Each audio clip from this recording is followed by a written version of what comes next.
Good morning, everyone. I'm Missy Titus. I'm your local host of Creative Mornings Sacramento. Welcome to our first ever virtual event. We've never done this before, but we're really excited to have you all on this call with us. We've been working really hard behind the scenes to figure out the tech required to hold this virtual event, find an amazing speaker to bring you something a little more interactive, and brainstorm new ways to support you during these unprecedented times. So, you are here. Being here means you are alive, that you exist, and that mere fact that you exist means you have purpose. Purpose does not have to be something grandiose. In fact, it can exist in all sizes and dimensions, separately or even all at once. Author and coach Martha Beck once wrote, "The track of your life's purpose has a unique character. It often shows up as a sense of joy and lightness in the body. It may also appear as fascination, a strong desire to pay attention to certain topics or phenomena. More than anything, it's a sense that what we're doing is meaningful. Your purpose is made up of both the literal and the abstract, and its power is unmistakable. Those moments, memories, ideas, and conversations that you find yourself circling back to with great fondness make up the fabric of your purpose. What makes you light up inside? What brings you peace? What are the big ideas that bring meaning to your day? And what are the specific details about each of these feelings that you're drawn to? However big or however small, draw your strength and inspiration from your purpose. Give yourself permission to approach your decision with your purpose in mind. The more you do things in line with your purpose, the less you'll default to what you're conditioned to do. When in doubt, take the steps you need to follow the path of your own joy. This path is your purpose." Our Indianapolis chapter chose this month's theme, and Jason Ratliff illustrated the theme. Mikko Gatchalian of Nascent Being is going to lead us through an introspective virtual workshop on purpose. Mikko is a professionally trained work and life coach who received her coaching certification through the University of California, Davis. Mikko's coaching journey was inspired by her experience as a pediatric oncology nurse at the University of California, San Francisco. Her patients' ability to live their life with courage and grace in the face of suffering and death has given her insight into what it means to live a life full of meaning. And what is more pressing right now than that kind of knowledge? So I'm going to throw it over to Mikko to begin the presentation. She has a workshop or a worksheet that is also in the chat to download if you haven't done it already. You can also just follow along on your own and get the worksheet later. So I'm going to mute myself. Take it away, Mikko. Hi, everyone. Can everyone hear me okay? Great. So my name is Mikko. Thank you for that great introduction, Missy. First, I wanted to thank all of you for coming here this morning. And for some of you may have been coming to Creative Mornings regularly, and some of you may have been really drawn to this purpose this month, the topic of purpose. We hear this word being thrown around all the time, and I believe that this word, I think, is defined in 100 different ways, primarily because it's so personal to each of us.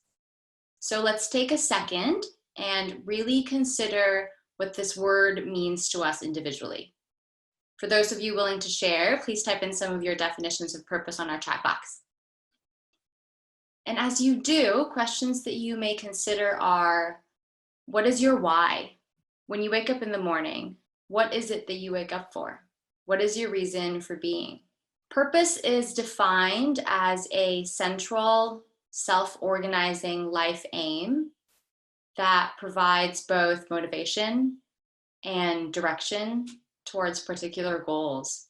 I am a pediatric oncology and transplant nurse and also a coach. And I believe that my purpose is to help people connect with their values and their strengths in order to traverse complicated crossroads in life. By leveraging our connection to ourselves and our shared community, we can lead a life in accordance with what truly matters to each of us. A couple of you have written out what makes you feel fulfilled, to connect people to science, sharing love and light with the world and capturing it. Such beautiful messages that really talk about things that you value. The goal is not only to inspire people to live a successful life, but also really lead a fulfilling and meaningful one. When I was approached by Creative Mornings to do this talk on purpose, I remember feeling really excited, but also hesitant. This was maybe 2 or 3 weeks ago now. And I remember at the time, I really found myself struggling internally in both my role as a nurse and a coach.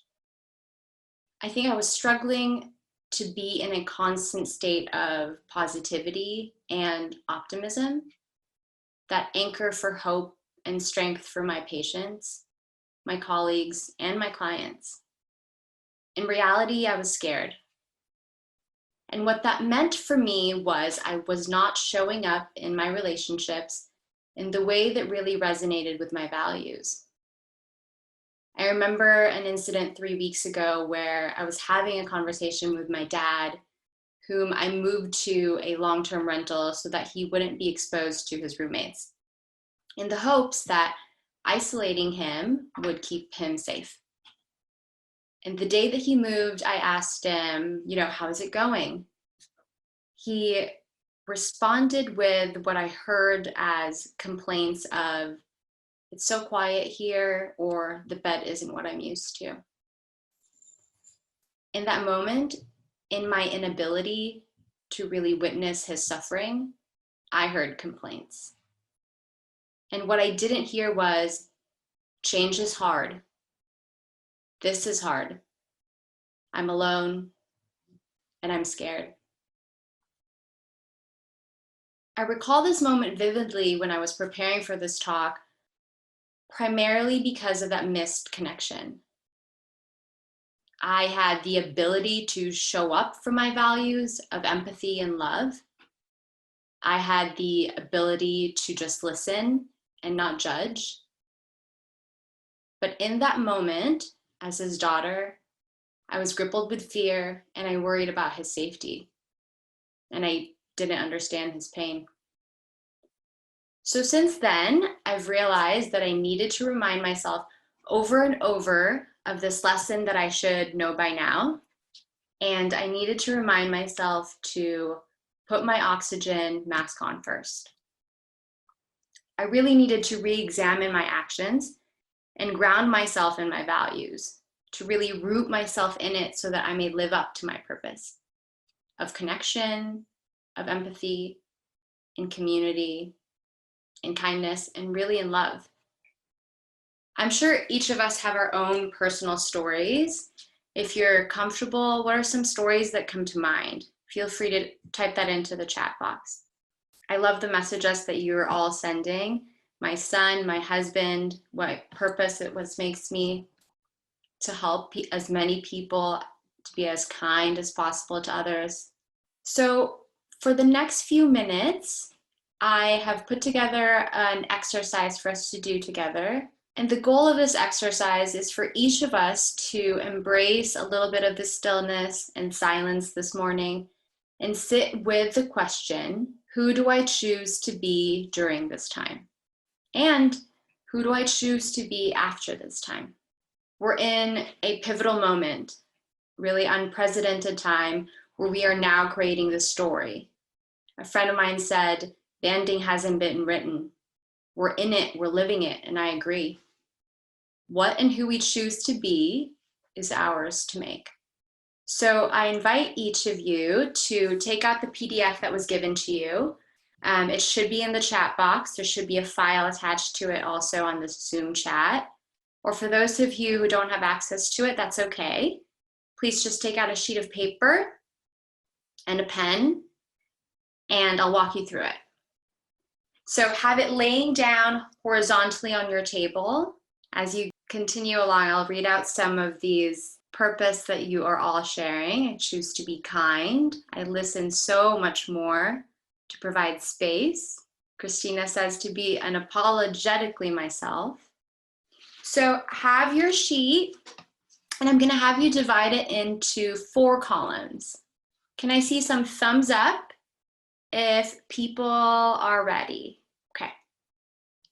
So on the first column, please title the top as values. The second column, actions. The third as self. And the fourth, community or society. So let's go over the first column, values. Values are the motive behind purposeful action. In his book, Helping People Change, Richard Boyatsa says, values are the guiding principles in your life. As you look at this column, focus on what you truly value versus what you should value. Remember, like us, it changes, it evolves. Now I want us to take a brief moment to really think about what each of your values are. List the top 3 words that come to mind when you think about values, really the guiding principles that are true for you. This may be easy for some who have been in the practice of really filtering your actions through your values. But for others, this may be the first time that you're going through it, and that's okay. Be curious to the thoughts that come to mind, and don't worry if you think to yourself, is this even a value? If it resonates with you, write it down. For those of you who are stuck, I'll read out some values and see if any of them resonate with you. Acceptance, achievement, adaptability, arts, community, compassion, connectedness, collaboration, curiosity, diversity, education, empathy, equality, equity, excellence, family, forgiveness, friendship, growth, happiness, health, learning, passion, service, unity, wealth, and wisdom. I see some of you are still writing. These are just some on the list. I encourage you, if it's helpful and if it resonates with you, to take some time later and sit with it. Notice what comes up for you. Ask your friends when you connect over FaceTime or Zoom what their values are. Do this exercise together with your partner, your community. Think to yourself, what values are loud when my partner is speaking? When my friend shares a story, what values of theirs are really resonating? Start paying attention to those and really connect with what truly matters to them. As you think of these values, think about the ways in which it aligns with your purpose. It's okay to change your list, expand, and explore it. For those of you who have the PDF sheet, on the back of the sheet, there should be a list of values. Feel free to go through it, question each single one of them, and add to the list. Now let's go ahead and move on to the second column. It's entitled Actions. So let's take some time to really reflect on our actions and tie that back into our values. Go ahead and write down some of your daily actions that support your values. Some examples are listening. I make sure I create this space to listen to people when I ask, how are you? How are you feeling? Connection. I send a quick note to friends and family when I think of them and let them know that they are loved, they're valued. As you look at this column, think about the ways that we have embodied empathy, kindness, curiosity, and growth today, yesterday, this week. Think about your values column, and then really think of the ways that you've shown up and acted in accordance with them. I'm scrolling through the screen and I'm seeing all of you still writing, which is great. Thank you for taking the time. When you're ready, we're not in a rush. Go ahead and give me some thumbs up sign and we can continue scrolling through. Okay, for the third column, this column really talks about the impact of your actions to yourself.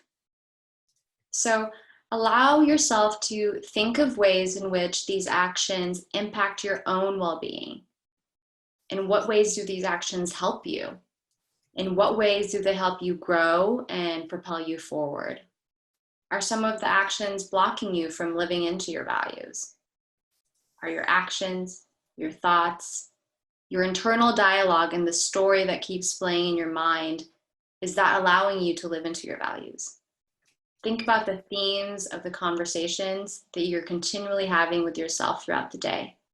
I included this specifically so that you can give yourself the permission to take care of yourself.